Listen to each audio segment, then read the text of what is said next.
What's up, terabytes? I'm Tara with Tara Simon Studios, and today I'm going to be reacting to Whitney Houston singing I Will Always Love You live. This is 1999 live performance. I'm super excited about this. This is a legend here that we're about to listen to. I actually don't know how, but I have not seen this particular live performance. So this is my candid, very first time reaction. I'm saving it just for you right now. In case you haven't noticed, we got some merch in the house, terabytes. So make sure that you grab your t-shirt, snap a picture of you wearing it, and email it to merch@terasimonstudios.com. You can find that email address below, because we are going to put your picture at the end of a reaction video. You never know where you're going to show up with your merch on, okay? So make sure you subscribe to this channel if you haven't already, and let's get to it. Here we go.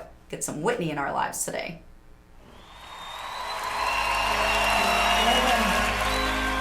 You all look like you're having a ball. I miss her so Because much. this evening is about kids and music. I just have to do this next song. It's just a requirement. You know, it's all about love. And to me, music and love are the same things, really, you know. So true. So, and if our kids grow up with music in their lives, then there is no question that there will always, always be love, y'all. All right? Yeah.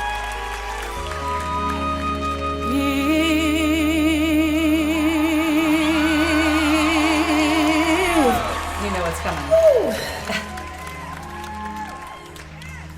Come on, girlfriend. Yeah.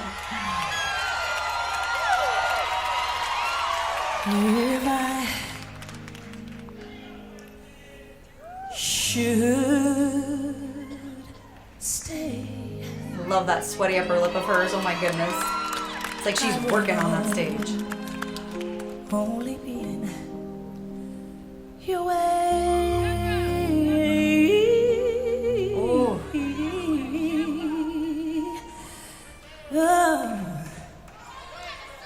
So I go, but I know I'll think of you every step of the way.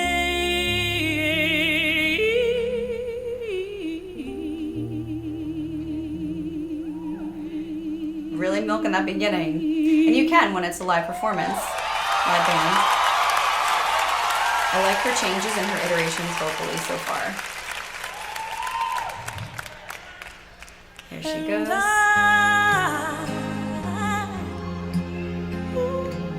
I will always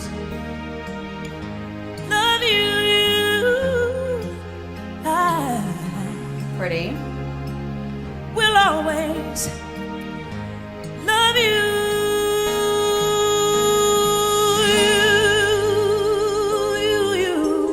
That ooh is hard to sing actually. It's a closed mouth vowel in Darling, chest. I love you. Beautiful there.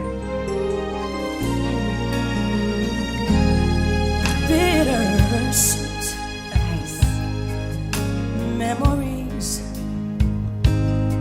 That is all I am taking with me. So goodbye, but please don't cry.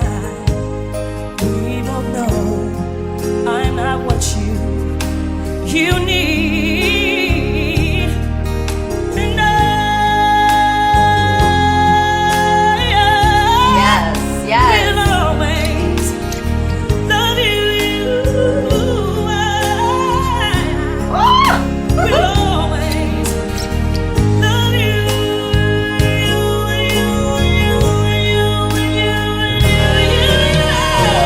Yes. Yes, I will. Oh, yes, I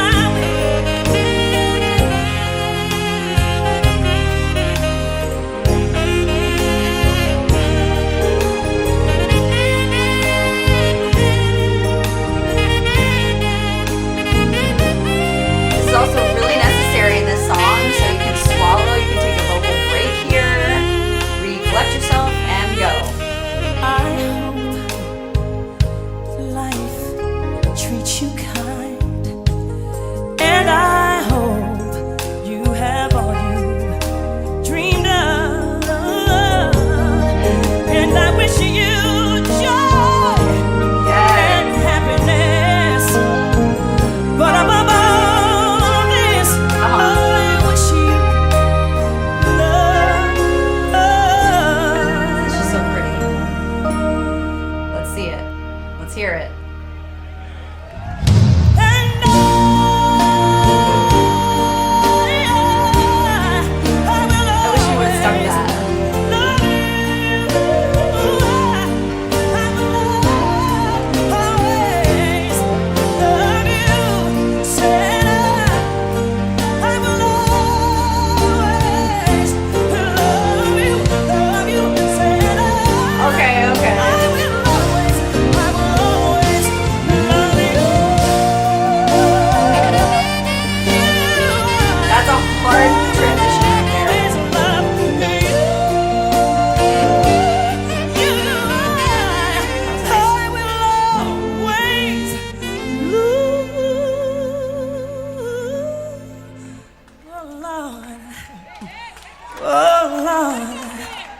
Said I will. Said I will, Lord. Taking him to church here. Love you.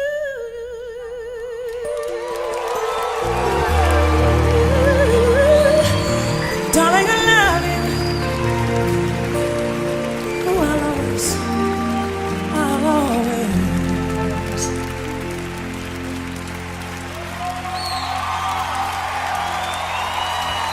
Aww.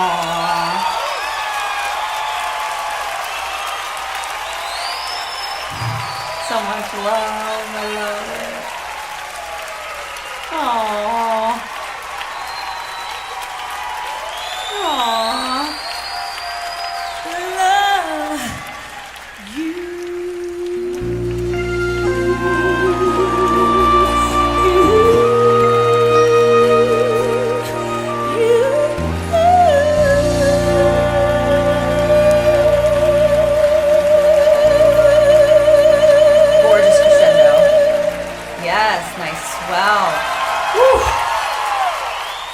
Okay. All right. So let's talk about it for a second. I couldn't bear to pause in the middle.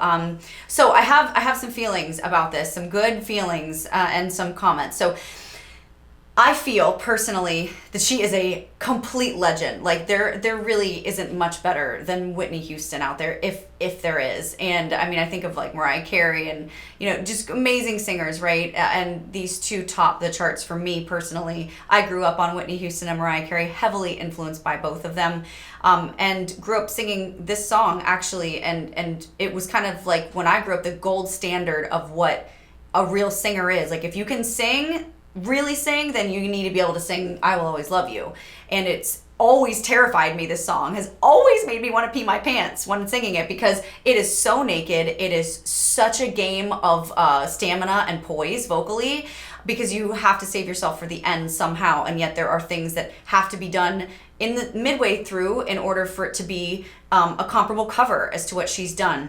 Now, her recorded version of this back in the day versus this 1999 version obviously is extremely different, right? She chose a lot of different vocal iterations, a lot of different vocal mapping and melodic lines that to me were twofold. One, they served as a great live performance, because when you as a singer sing something so many times over and over and people know it and it's such a legendary song, there's mixed reviews, but most of the time it's assumed that when you sing it live, there's going to be some differences, some sort of little extra something, because, well, if we wanted to hear the exact recording, we could listen to the recording. And then there's the purists who say, I want to hear the singer do it exactly like it's done on record, because I want to know that they could do it just like it's done on record. Valid point, I get it. This is a little later in Whitney's years, beyond when the song was originally released. And so for me, I feel that the reason that there were different vocal iterations were twofold. One, to give the audience something different, a little special, but also I also feel that it was because there was vocal fatigue happening and she wasn't physically capable, or didn't feel anyway that she was physically capable of singing it in that moment the way that it was originally done. Hello, that happens to me. It happens to every singer. No one really escapes that. Either you're sick or you age, or after you have children, your voice changes a little bit. I mean, there's new studies that have been released on that too for female singers.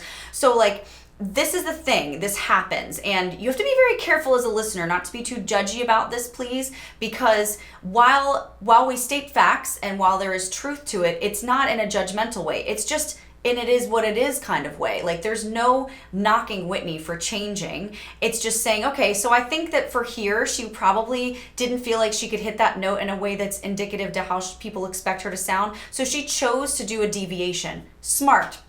That's okay. That's totally fine. And I kind of, there were a couple moments in here where I wished she would have stuck and stayed with the note, you know, I will always love you. Or, and I, instead of she kind of run down and then went back. I kind of wish she just would have stuck it. But instead, she did her little run and then went back up. Okay, fine.